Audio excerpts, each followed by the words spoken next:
Over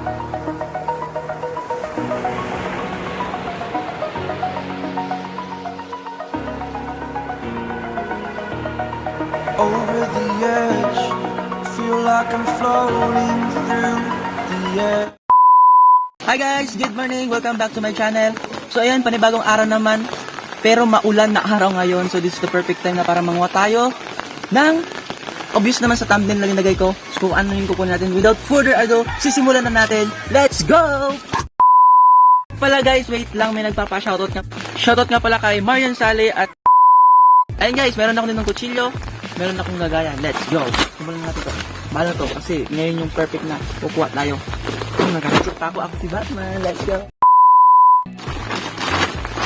Siyempre, medyo feeling tayo ngayon kasi parang maraming kukunin natin sa isla lang. Wala tayong ulam guys. Alam niyo naman dito sa isla kung ano meron tayo dito, kung may tanim tayo. Diba sabi ko naman sa inyo sa previous vlog ko, masarap lang dito sa isla pag marami kong tanim. Wow! Kung gusto mo ng fresh, magtanim ka. Pero kung bibili ka, tingin mo fresh pa yun. Okay lang kung bagong ano, diba? Ani.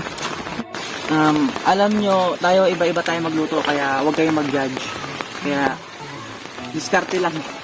Hindi ko na ito bubunutin kasi maulan na ngayon, kaya mabilis na lang silang tumubo. Kaya, ganito na lang yung gagawin natin. Dito natin sa puputulong sa baba. Tapos, lalagyan natin siya dito.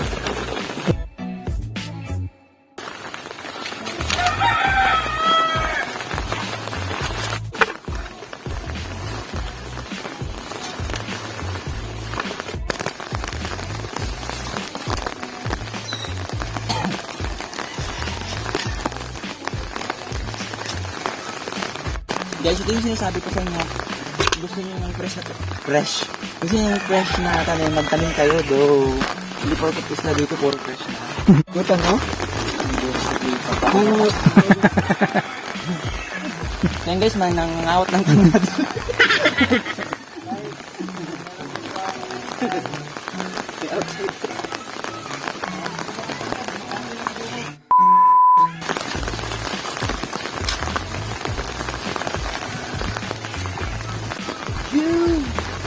How could you say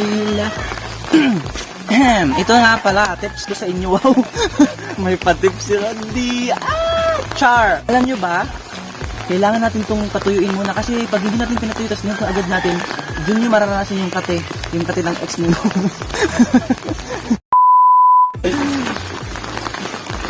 Guys, akala nyo madami pero pag natuyo to, kunti na lang.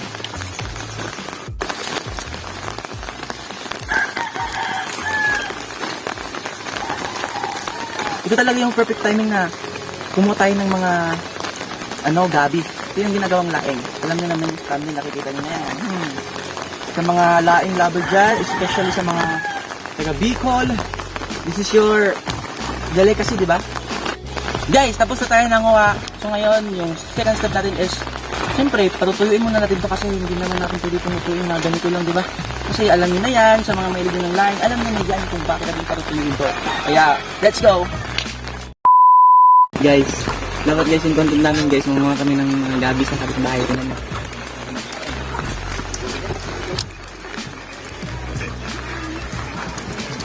Diba guys? Alam na. So yan guys, ayan, magluto na tayo ng laing. Yung kinuha namin doon, tapos pinatuyo pa namin siya. Tapos ngayon, dito na siya. Ayan na siya guys. Here, here, here.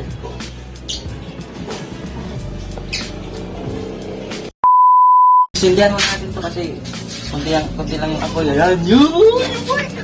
So guys, bago ang lahat, ilalagay muna natin yung magbubuta ng gata. Dito na tayo. Muna nalagyan natin. Tapos, ilalagay natin yung sibuyas, bawang. Tapos, luya. And guys, nakulangan tayo ng sili na shortage na yung sili kasi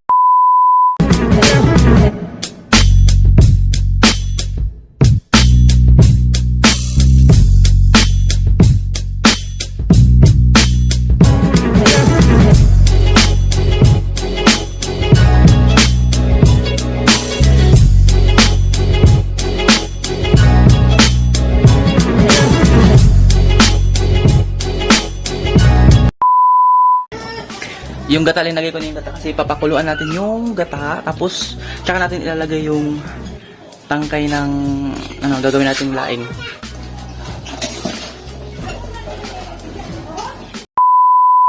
Hintayin mo natin kumulo ulit siya tapos hanggang sa maluto yung mga tangkay. Hanggang sa maluto yung mga tangkay. Tsaka natin ilalagay yung mga dahon, no? Kasi gusto ko nung kumain, gutom na akong sarap nito, no? Sa mga, dyan? Sa mga namimiss dyan yung laing, alam nyo na yung gagawin nyo. Alam nyo na yung gagawin nyo, di ba? Masarap siya masarap siya sa kape. Sarap siya. Mga nakakamiss dyan, shoutout dyan sa mga OFW na nanonood. Laing today. Laing today. Laing today. Alam nyo guys, dito sa province, no? Dito sa isla. Alam mo, kung masipag ka lang, kung mahilig ka magtanim, libre naman lahat. Tulad na lang ng nyog, di ba? Yung nyog ninanakaw, charot. Yung ninanakaw, hindi. Hindi, yung nyog kasi dito, lang, iniingi. Minsan, hinahanap lang. Kung meron kang puno ng nyog, di ba? Okay? Hindi katulad sa iba na binibili mo pa, di ba? Dito, libre na lahat pag marunong ka lang magtanim, di ba?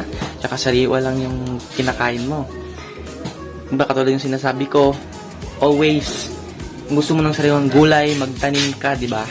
Ganun yun. Mamaya kakain tayo. Diyan na kayo, ha? And guys, nalagyan na natin to. Kasi medyo luto na eh. Para,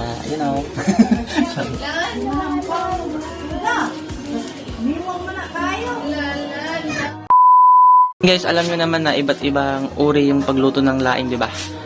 Ako, wala lang, ganito ako magluto. Ano ba? Kaya don't judge, okay? Tignan natin ito mamaya kung masarap.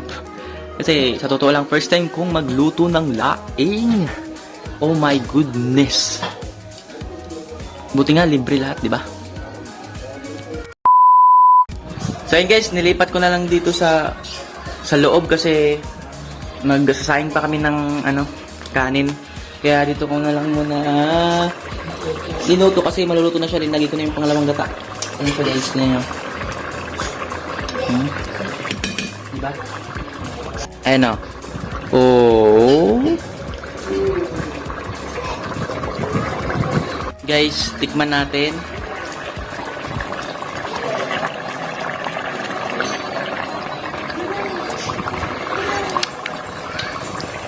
Sarap.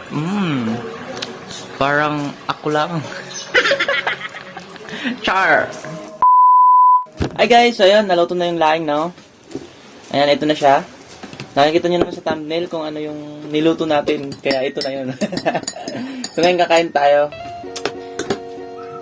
Patanghalin na kaya kakain natin. Ito yung kanin. Oh my God. So, ang dami. Tapos, ito yung favorite ko eh. Kapag kumain ako nito, pag nag-uulam ako nito, pinapartneran ko siya ng kape. Although hindi naman ako mahilig ng kape. Mahilig lang ako kapag yung ulam, alam mo yun, may mga gata. Gusto ko talaga may kape. Tamang tao malamig ngayon. Hindi maaraw, kaya ay wala na. Mga angkot lang. Mga angkot lang, mga angkot.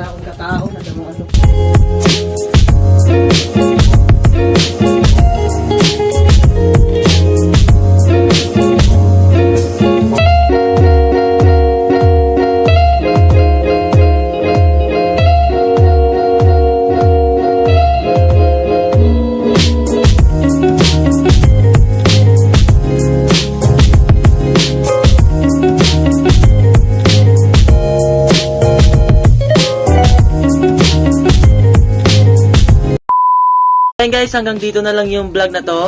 So maraming salamat sa mga nanonood dyan kahit konti lang tayo. So yan, stay safe and stay healthy. Bye bye, hanggang dito na lang. Paalam.